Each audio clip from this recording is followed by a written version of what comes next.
Try lang to guys kung anong resulta.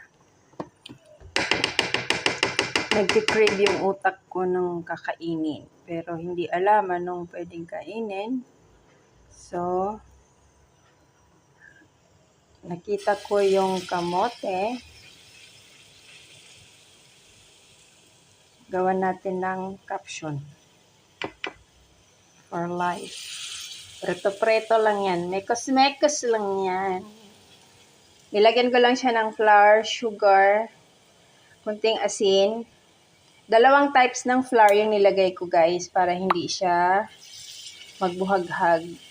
Corn flour at saka all-purpose flour. Then, freto-freto. Yung kamuti lang na normal. Ay, wala namang kamuting special.